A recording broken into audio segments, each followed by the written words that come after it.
কি এত সেজেগুজে কোথায় যাওয়া হচ্ছে? হ্যাঁ তোমায় কেন বলবো? আমার যেখানে ইচ্ছা আমি সেখানে যাব।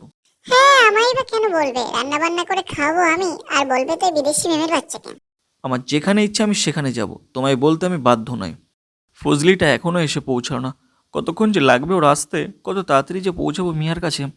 ওই তো, ওই তো আসছে ফজলি। খুব ভালোই হলো। কিরে, এতক্ষণ পরে তোর আসার সময় হলো? আর বলো না গুরু, রাস্তায় না খুব জ্যাম, এই জন্য তো আসতে দেরি হলো। আচ্ছা ঠিক আছে, চল চল, এখন বেশি দেরি করা যাবে না। আমি এসেছি, আমি এসেছি তোমার কাছে মিয়া সাকিরা। আমি তোমার সাথে থাকতে পারছি না। কি করি আমি? আমি তো কিছু বুঝে উঠতে পারছি না।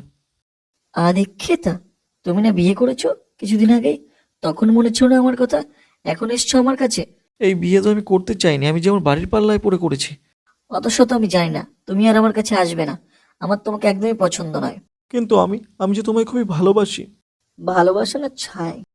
কে গুরু, তোর মুখটা এরকম কেন? একদম বাংলার পাঁচের মতো করে আছো। আজকে মিয়া বলে দিয়েছে ও আমায় একদমই পছন্দ করে না। বাড়িতে তোমার ওইরকম একটা গোলাপ খাস বউ থাকতে আবার বাইরে কাউকে দরকার পড়ে? গুরু, গুরু, আরে দেখো দেখো আমি এসছি।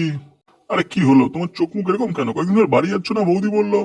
আমি আর বাড়ি যাবো না, আমি এখন থেকে এই বনেই থাকবো। এই বনই আমার সব। কেন, কি হয়েছে নাকি তোমার? তুমি এইভাবে বনের মধ্যে থাকবে? আমি সব কিছু ছেড়ে বনেই চলে এসেছি, আমি আর বাড়ি ফিরবো না রে। আরে এসব বলতে আছে নাকি? চলো চলো, তোমার জন্য বৌদি পাগল হয়ে যাচ্ছে। তুই যা এখান থেকে, আমি আর বাড়ি ফিরছি না। ওই দেখো, ওই বিদেশি মেমের কাণ্ডটা শুধু একবার শুনে দেখো। ওই দেখো ওরা কি আলোচনা করছে। আরে গুরু, বেশ ওই মালটাকে ভালোই তো পটিয়েছো, কিভাবে পটালে একটু আমাদেরকে বলো। আর বলিস না, মালটা কয়েকদিন ধরে আমার প্রেমে খুব হাবুডুবু খাচ্ছে। কে বলি তোকে বলতো? আমি আমার ভুল বুঝতে পেরেছি, তুমি আমাকে ক্ষমা করে দিও।